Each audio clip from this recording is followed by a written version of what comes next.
afternoon, and thanks for joining us. I'm Judy Simpson. For most of us, mosquitoes and ticks are the prime examples of bad bugs. But if you grow corn or berries, there are other bad bugs, the kind that can have a devastating impact on what you're growing. Across our region, New York, Vermont, and New Hampshire, there are warnings about bugs that can destroy or damage crops. First up is the spotted-winged Drosophila, or SWD. It's currently being found in southern New England and is expected to spread north. SWD is related to the common fruit fly with one big difference. University of Vermont Extension fruit and berry specialist Vern Grubinger spoke with Across the Fence to provide practical information about SWD to both commercial and backyard growers. Spotted-winged Drosophila, or SWD, is a little fruit fly, not unlike what you would find in your kitchen when you have banana peels or other items in your compost. The difference is this fruit fly has a saw-like egg-laying appendage that lets it puncture intact ripe fruit and lay an egg in it. It can't get into very thick-skinned fruits like apples or even softer fruits that have a tougher skin like a tomato, but it really gets going on raspberries and blueberries and fruits like that. So the crops of greatest concern are fall raspberries, because SWD tends to build up throughout the season, the late maturing blueberries, and things like peaches and cherries, which we don't have that much of in Vermont, but some people do grow them. We don't want to scare anybody about this new pest, but we do want you to be informed about what cultural practices can be effective in protecting your fruit crops against it. Just like other insect pests that growers and gardeners have managed for many years, it takes attention to detail and knowing the life cycle of these organisms, but it is possible to grow the vulnerable fruits in Vermont, and we're going to get even better at managing this pest as time goes on. This is a roll of insect netting. Many growers and gardeners are familiar with something called floating row covers, which has been used to protect crops against insects and also to create a warmer, more humid growing environment. You can use a floating row cover over your vulnerable crops, but insect netting is a little different in that it's somewhat more durable, and it's specifically designed with a small mesh to keep the pests out. In the case of spotted-winged Drosophila, the mesh has to be smaller than 1 millimeter squared, so make sure and get the specifications of any material before you buy it so that it really will exclude the pest. Obviously, it has to go on before the fruits start to ripen and the pest is attracted to the crop. You don't want to put it on any earlier because you want to have pollinators get access to the flowers so that you'll get fruit, but delaying after fruit starts to ripen runs the risk of having the pest already in there laying eggs. Take, for example, these blueberries right here. They're still immature. They're green. There's nothing ripening, so there's no risk of infestation yet from SWD. It's only once they first start to ripen that you want to get the netting on, and after harvest, you want to take the netting off as soon as possible so it doesn't photodegrade and it'll last many years. As soon as any berries start to ripen, the netting should be on to prevent the spotted-winged Drosophila from attacking fruit. When you put the netting up, it's important to make sure that all of the edges and the entranceway are sealed, because any little opening will allow the pest to go in and defeat the purpose of having the net.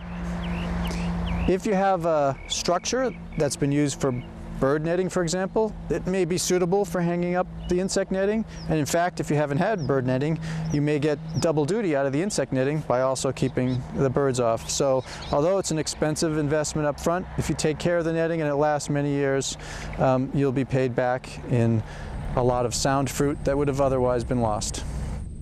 The design of traps for spotted-winged Drosophila has been evolving very fast as researchers learn more about how to capture this pest and what it's attracted to. This is the current trap design that extension folks in New England are using to trap for spotted-winged Drosophila.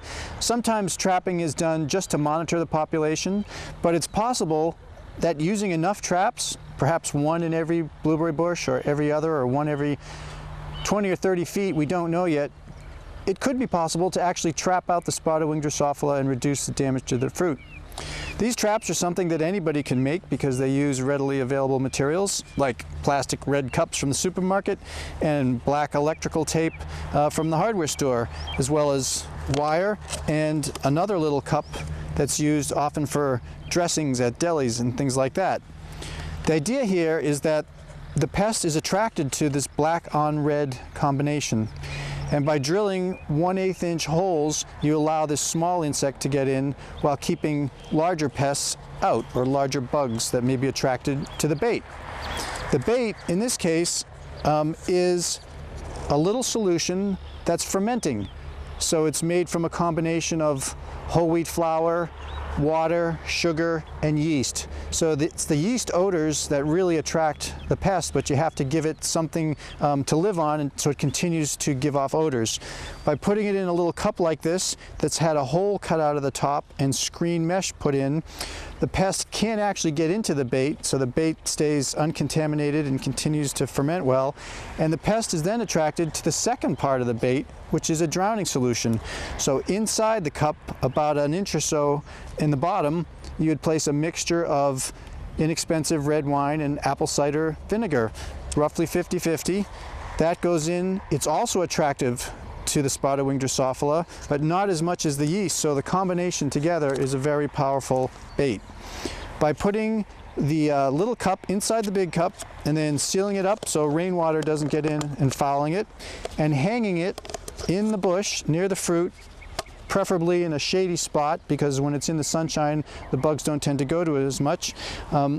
This is one way to try and reduce the amount of spotted-winged Drosophila that attack your fruit. This is definitely a challenging pest, but a lot of extension and research personnel are working on ways to manage it so that commercial growers and homeowners can continue to have an abundance of blueberries, raspberries, and other soft fruits. For UVM Extension, this is Vern Grubinger. Vern told us that the best practices to reduce fruit loss due to SWD are to harvest all fruit right away once it ripens, and promptly place the fruit in a freezer or refrigerator, which will help reduce rot if the fruit is attacked by SWD. And now on to corn and the armyworm.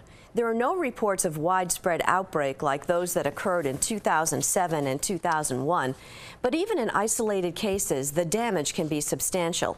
Farmers are encouraged to keep a close eye on corn and hay. Here's UVM Extension expert Heather Darby.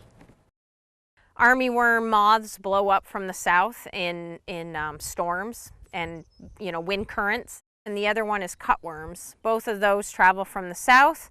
And when the moths arrive in Vermont, they look for green fields to lay eggs. So once those eggs hatch, then the worms, the armyworms, are born and they start feeding on the crops. So the more moths that come up, the more armyworms there are. And this year, in some cases, in some fields, it was quite devastating. Those green fields where the moths lay their eggs factors into the infestation. At the urging of Darby and others, farmers have been planting more winter cover crops, which for the moths is like setting the dinner table. You'll find a few armyworms in most fields, even in any given year, but an actual outbreak generally can be pretty localized, very spotty. And so where we've seen outbreaks this year are in high residue fields. So if there was a winter rye cover crop growing and then that was terminated and corn was planted no-till into the field, then the armyworms found that appealing and they laid eggs there. So that's where we've seen most of our outbreaks this year. There's more no-till and more cover crops throughout Vermont. We have a strong initiative to have farmers using less tillage and covering the ground through the winter. And with that can bring these other challenges in certain years. It's generally not very predictable when we'll have an armyworm outbreak.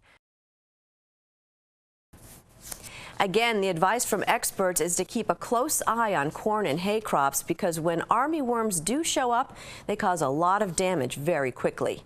Next, the good guys. Bees, butterflies, bats are all examples of pollinators, but it's widely reported that pollinators, particularly bee species, are in decline worldwide.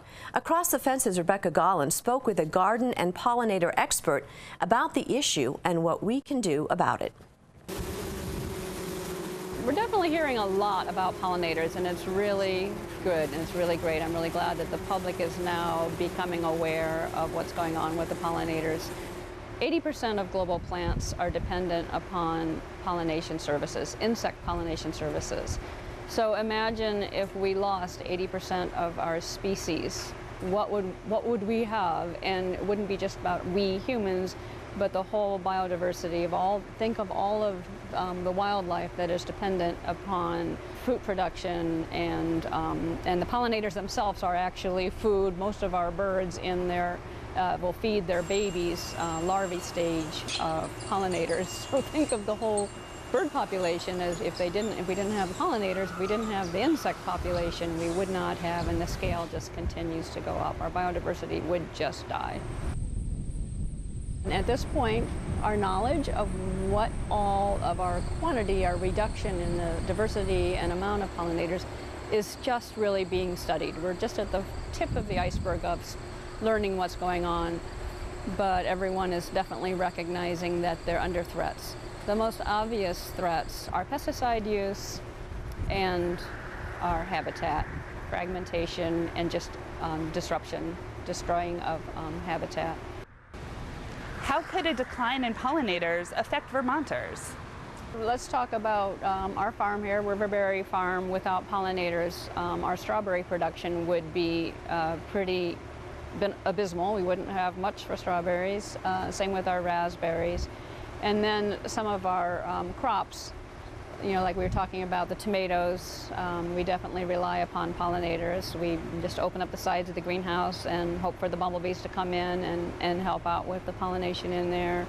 Certainly with our eggplants and peppers, with our melons, without melons, our squash plants. All of the squash family is dependent upon a specific bee. It's a squash bee. It's a native bee. It's not something we introduce or manage. It's something we need to have in the landscape so that we can get all of our squashes, both the summers and winter squashes.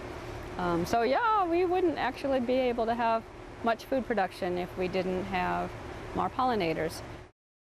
So it's important on our farm that we try to maintain habitat. We're trying to maintain habitat within 300 feet of every portion of our farm because that's what we consider a reasonable flying distance for bees. Some can go several miles, but some can only go a short distance. So we're working to try to create this whole mosaic, sort of corridors and patches of habitat within our farm. What does pollinator habitat look like? So when you're talking about pollinator habitat, like almost any sort of, when you talk about the ecological services of any animal, you immediately get into the habitat needs, which would be then, there's kind of like three major prongs of that. There's their food, their water, and their shelter. Most native bees are ground nesting, so they like loose, pliable, like sandy or light soils. If you don't have loose, pliable, open, bare ground, you can consider putting in a sandbox, creating a sandbox, maybe 12 to 18 inches deep, and just pick your length, your size of it, and put it in a spot where it doesn't look like a kid's sandbox. Because you really don't want ground nesting bees interacting with people. They're generally not super aggressive. Most of them are solitary. They nest individually. Bumblebees will have more complex nesting sites, and they're really attracted to like mouse dens, old mouse dens, or any kind of cavities. The other 20–30% of native bees are going to be looking for hollow-stemmed or pithy-stemmed plants like raspberries, elderberry, sumac. So keeping a lot of those native wild areas. Anything else that you want people to know about what the problem is or what the solution might look like? I think it's really exciting, the idea of people getting out and just starting looking, paying attention.